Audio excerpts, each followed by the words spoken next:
好啦，第17題話下列咧係有關陳先生商號2017年咧嘅資料嚟嘅。咁咧呢度咧一開頭就會俾咗個期初嘅資本俾大家啦。呢個1月1號嘅資本嚟話，咁跟住之後咧有期末嘅資本啦。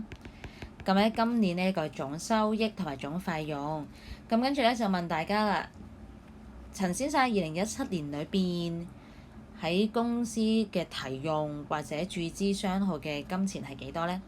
咁呢條題目咧俾咗個總收益同埋總費用俾大家啦。咁呢度咧大家應該都估到，其實係要大家揾翻個純利啦，或者一個淨損失嘅。咁我哋將個收益同個費用相減咧，咁就會發現咧，今次咧就會有呢個嘅淨損失啦，就係咧呢個嘅11,500蚊嘅。咁喺呢條題目裏邊咧，大家有嘅資料係期初資本、期末資本同埋呢個淨損失，去揾翻個提用同埋今年嘅注資咧，大家諗唔諗到用邊條公式咧？就係咧，我成日都嗌大家要記得啦，期末資本等於期初資本加本年度額外投入加純利或者減淨損失減呢個提用嘅。咁因為呢條題目上高都計咗，其實係有淨損失啦，咁所以條式咧，我哋咧就直接寫做期末資本等於期初資本加本年嘅注資減淨損失減提用啦。咁當然啦，其實個注資同埋提用咧就2揀1嘅啫，你睇翻個答案都知啦。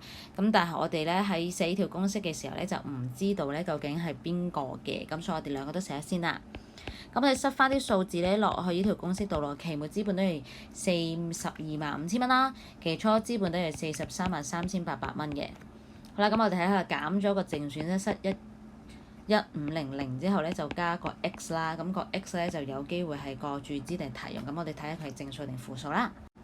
咁咧，我哋咧繼續計落去嘅話咧，就等於432300加 X 啦。咁其實大家都估到啦，因為右手邊咧就係43萬加 X 啦，咁個 X 好明顯地就係負數啦。好啦，咁如果係負數嘅話咧，咁即係其實佢係提用咯。咁我哋咧就揾翻個 X 出嚟咧，X 其實等於負7300蚊啦，咁所以答案就係 A 啦。其實第17題都唔係好難嘅，用翻期末資本嗰條公式啦。咁跟住，因為其實答案都好簡單顯示俾你，唔係提用就係注資啦。咁我哋今次發現 X 係一個負數嚟㗎嘛。咁我哋睇翻條公式咧，如果係減嘅話，咁即係好明顯係提用啦。咁佢就會係一個提用啦。揾翻個數咧，就會計到答案係 A 咯。